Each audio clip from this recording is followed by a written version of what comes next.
क्यों तोड़ा गया?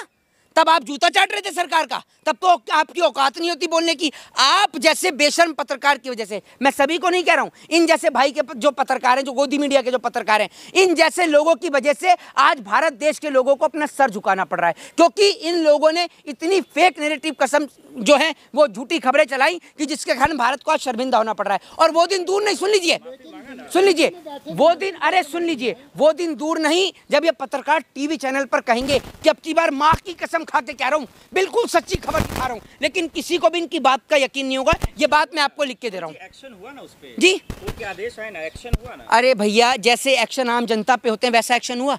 अब ये आम आदमी कोई बयान दे देता तो उसके घर पे बुलडोजर चला देते, उसको उठा के जेल में डाल देते, लेकिन ये बीजेपी के नेता और मंत्री है ना, इसलिए इन पे कोई इतनी कार्रवाई नहीं बढ़ी। और प्रधानमंत्री के मुंह से तो आवाज भी नहीं निकल रही है। मुझे लगता है प्रधानमंत्री ने तो मौन व्रत रख रखा है, जो बोलने का नाम ही नहीं ले रहे प्रधानमंत्री तो।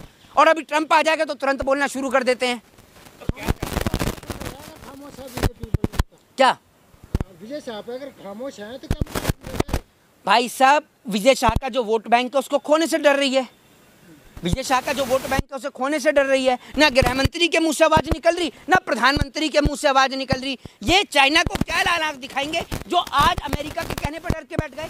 कल को अगर हमने चाइना को मुंह तोड़ जवाब दे दिया या हम अपनी जमीन वापस मांगने लग गए और अमेरिका ये कह दे कि वापस मत मांगो, तो क्या हम पिछड़ जाएंगे? माफी मांगने वाला बड़ा होता है, विजय शाह ने मांगा, पहले आप समझिए उसको। ऐसा है, अगर आपकी बहन को कोई गलत कहे ना, एक काम करिए, मेरे को बोलना नहीं चाहिए लेकिन ऐसा, तो उससे माफी मांग लेंगे तो काम चल जाएगा।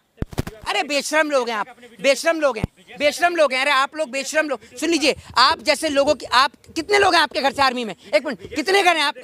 अरे मैं कह रहा हूँ ये कैमरा छोड़ के इधर आइए ना, पीछे से जो बोलने का काम कर रहे हैं यहाँ आके बोलकर दिखाइए ना। लेकिन विजय शाह ने तो बोला है कि मेरे परिवार में आर्मी में लोग हैं। हाँ, तो उसके परिवार में आर्मी में लोग हैं तो अपने परिवार को लोगों को बोल। उसकी बेटी आर्मी में है, उसकी बेटी आर्मी में है। ये बताओ ना आप मुझे, वो सोफिया कुरैशी भी तो किसी बाप की बेटी है। तो फिर बहन तो बोला ना उन्होंने, वो नहीं सुनाई दिया क्या आपको?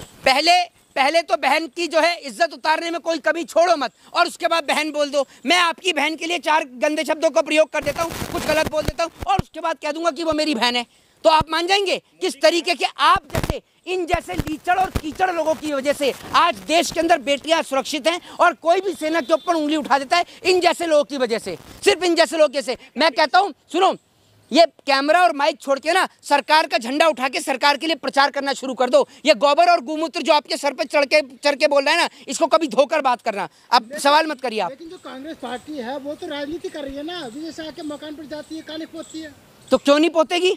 हैं, एक बात आप मुझे बताओ, राजनीति कर रही है, आपका फूफा लगता है मोदी या विजय शाह? आपके चाचा का लौंडा है क्या विजय शाह? है? कोई सेना का अपमान करेगा तो लोग चुप बैठे देखे रहेंगे। आपकी तरह कोई हर कोई जलील थोड़ी होता है। जैसे आप लोग हैं, सरकार से पेटीएम पे कुछ पैसा क्या आया, अपना जमीर बेच के बैठ गए, हर कोई आपकी तरह थोड़ी हो जाता है। अरे आप तो चुप ही रहिए, विवाद चुप। अरे अपना मुंह बंद करके खड़े रहिए। सुन लीजिए, हैं, मुकदमा हो जाएगा आप पे। जब इस देश में, अरे सुन लीजिए, अरे चुप रहिए आप। जब इस देश, कौन पीएम मोदी देश के पीएम है? सुन लीजिए, तो पीएम से सवाल पूछना मेरा फंडामेंटल राइट है, मुझे मत सिखाओ। और दूसरी बात ये, जब विजय शाह, अरे चुप रहो, मैंने किसको बोला है? मैंने इनको बोला है कि आप भी उनकी तरह पहले कान में ना, सुन लीजिए, कान, हाँ बिल्कुल, गोदी मीडिया के पत्रकार लीचड़ ही हैं, देश की इज्जत डुबाने में कोई कसर नहीं छोड़ी। और आपको शर्म आनी चाहिए अपने आप को पत्रकार, भाजपा का पेड़ वर्कर बोलिए अपने आप को, पत्रकार का है क्या? आप जैसे पत्रकार अगर लोग होने लगे तो देश का बेड़ा गर्क हो जाएगा, समझ रहे हैं? और बड़ी बात ये सुनिए, अगर एक आम यूट्यूबर अगर खबर चला दे तो उसका चैनल बंद हो जाता है। ये फेक खबर चलाई इतनी सारी गोदी मीडिया के चैनल ने, एक का भी चैनल बंद नहीं हुआ। लेकिन पुण्य प्रसून वाजपेयी का चैनल बंद होगा, रवीश कुमार को निकाला जाएगा, लेकिन इनका एक का भी चैनल बंद नहीं होता। क्यों? ये पूरा देश